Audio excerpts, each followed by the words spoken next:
अस्सलाम वालेकुम students, welcome to my YouTube channel. ये मुल्तान बोर्ड का हम पेपर सॉल्व कर रहे हैं। इस वीडियो में जनरल रियाजी का 8 ग्रुप का ये दूसरे ग्रुप का पेपर है जो 16 अप्रैल 2023 को मुनक्किद हुआ था। ये सालाना पेपर है 2023 का। तो इसका मरूज़ी तर्ज का पेपर मेरे पास है जो मैं आपके लिए सलूशन इसका लाया हूँ। तो मरूज़ी के 15 नंबर होते हैं। तो ये 15 नंबर बहुत अहम होते हैं। जो बच्चा अच्छा परफॉर्म कर लेता है, मरूज़ी में अच्छे नंबर ले लेता है, 10 से 12 नंबर ले लेता है, तो 2 3 4 शॉर्ट क्वेश्चन और 2 4 डेफिनेशन लेके 30-35 तक नंबर आसानी से ले सकता है। ये तो मैं मिनिमम की कंडीशन बता रहा हूँ। ज़्यादा से ज़्यादा तो आप 75 भी ले सकते हैं। तो आपने मरूज़ी को छोड़ना नहीं है, इग्नोर नहीं करना, आपने इसको अच्छे से तैयार करना है। तो ये मेरे पास मुल्तान बोर्ड का दूसरे ग्रुप का पेपर है जो मुनक्किद हुआ इस साल 2023 में। तो पहले हम हिदायत देख लेते हैं। हर सवाल के 4 मुमकिन जवाब ए, बी, सी और डी दिए गए हैं। यानी हर सवाल जो भी लिखा हुआ है 4 जवाब इनमें से इनके दिए गए हैं। जवाबी कापी पर हर सवाल के सामने दिए गए दायरों में से दुरुस्त जवाब के मुताबिक मुतल्लिका दायरा को मार्कर या पेन से भर दीजिए। जवाबी कापी पर दायरे लगे हुए होते हैं।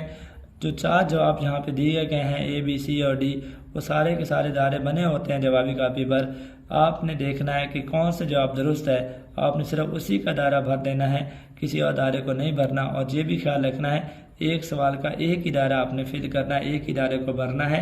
अगर आपसे एक से ज़्यादा दायरों को भरेंगे तो आपका नंबर काट लिया जाएगा, आपको कोई अवार्ड नहीं मिलेगा। और अगर आप एक दायरा आपने भर दिया, आपको लगा कि ये जवाब दुरुस्त नहीं है, जवाब कोई और दुरुस्त है, तो आप उसको काट के आप दुरुस्त नहीं कर सकते। जो आपने शुरू में लगा लिया, अब आपका वही जवाब तस्वर होगा, चाहे वो गलत है चाहे वो ठीक है, अब वही जवाब आपका तस्वर होगा। तो चलते हैं हम पेपर की तरफ। सेट यू के अरकान दिए गए हैं 1 2 3 4। सेट ए के अरकान दिए हुए हैं 4। तो ए का कॉम्प्लीमेंट मालूम करना है। तो किसी भी सेट का अगर कॉम्प्लीमेंट निकालना हो तो उस सेट का कॉम्प्लीमेंट बराबर होता है यूनिवर्सल माइनस ए। किसी भी सेट का कॉम्प्लीमेंट निकालना हो उसे यू में से माइनस करते हैं। तो जब यू में से ए को माइनस करेंगे, यू के वो अरकान लिखने हैं जो ए में ना हो। तो यहाँ पे देखें ज़रा, यू में 1 है वो ए में नहीं है, 1 लिखा जाएगा। यू में 2 है ए में नहीं है, वो भी लिखा जाएगा। यू में 3 है वो भी ए में नहीं है, ये भी लिखा जाएगा। यू में 4 है वो ए में भी 4 है, ये नहीं लिखा जाएगा। फ़र्क करते हुए यू में से जब ये माइनस करेंगे तो यू के सिर्फ वही अरकान लिखने हैं जो ए में नहीं होंगे।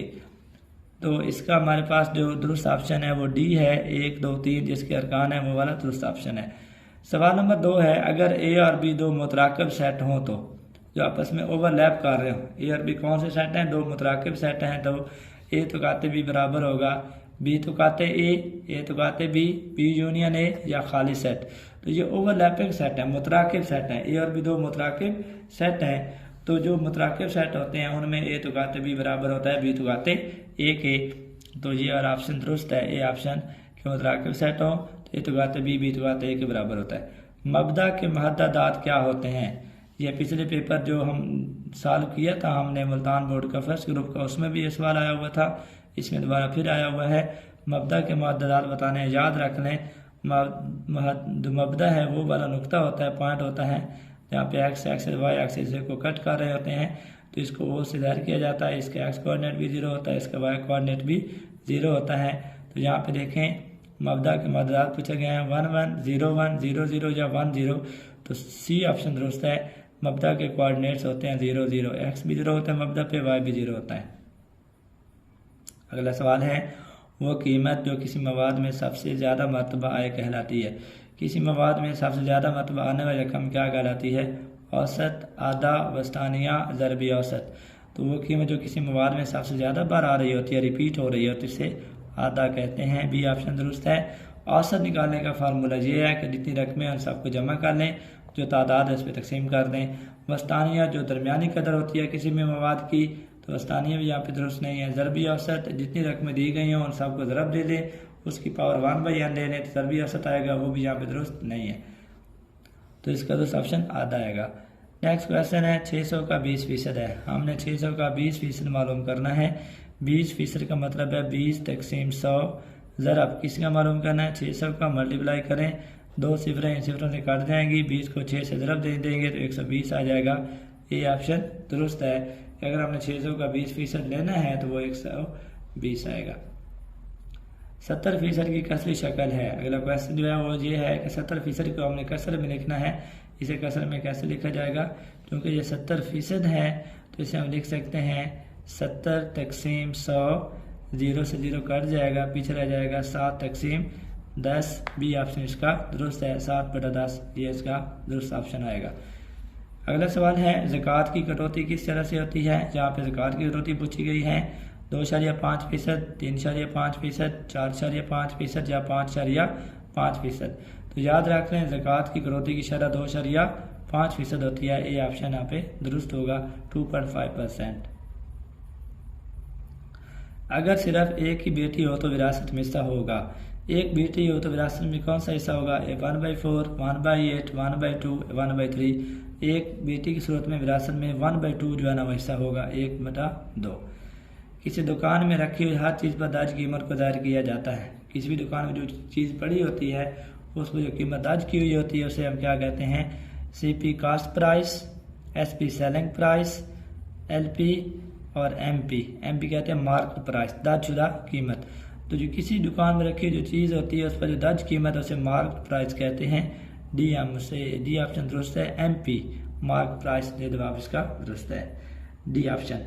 अगला सवाल है बैंक में लगाई गई मशीन जो नकद रकम ग्राहक को अदा करती है कहलाती है।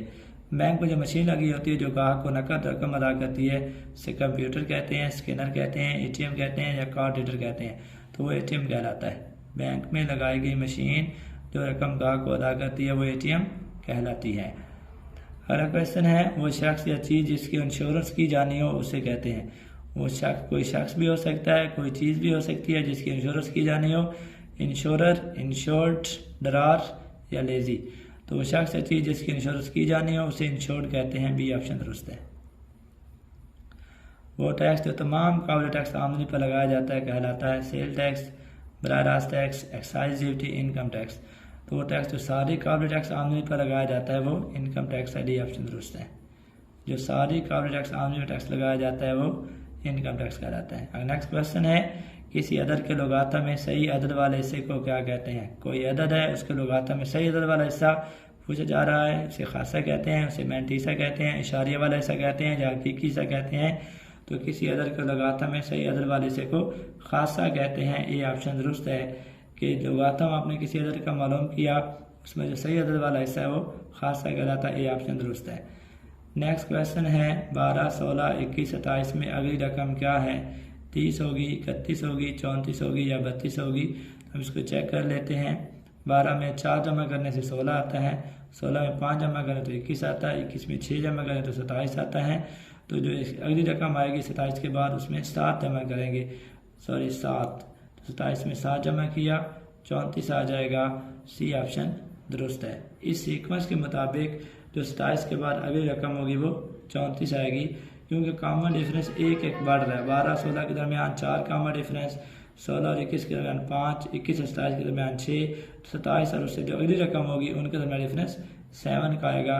तो 27 में 7 जमा करें 34 आ जाएगा। 15 सवाल है -3 और -12 के दरमियान ज़रबी वक्त क्या है? -3 और -12 के दरमियान ज़रबी वक्त मालूम करना है। तो याद रख लें ज़रबी वक्त मालूम करने का फार्मूला है जमा माइनस A इंटू बी का स्क्वायर रूट। दोनों रकमों को ज़रब लेनी है जो दी गई है आपको। जमा माइनस यहाँ पे A भी -3 है, B भी माइनस, दोनों माइनस के यहाँ -12 आ जाएगा। ज़रब लिया आपने जमा मनफी मनफी, नफी नफी जमा हो जाएगा। 12 × 3 36, 36 का जदर आ जाएगा। तो अगर हम ये 36 का जदर लें तो ये जमा -6 आ जाएगा। 36 का जदर 6 होता है। बी ऑप्शन दुरुस्त है। तो ये हमारे पास मुल्तान बोर्ड का जनरल रियाजी का दूसरे ग्रुप का 8 ग्रुप का पेपर है 2023 का, उसको मैंने आपके लिए हल किया है। आप इस वीडियो को देखें। कहीं पे कोई प्रॉब्लम हो, कोई भी इशू हो, आप कमेंट्स में पूछ सकते हैं। इंशाल्लाह आपको हर कमेंट का, हर सवाल का प्रॉपर जवाब दिया जाएगा। अल्लाह हाफिज़।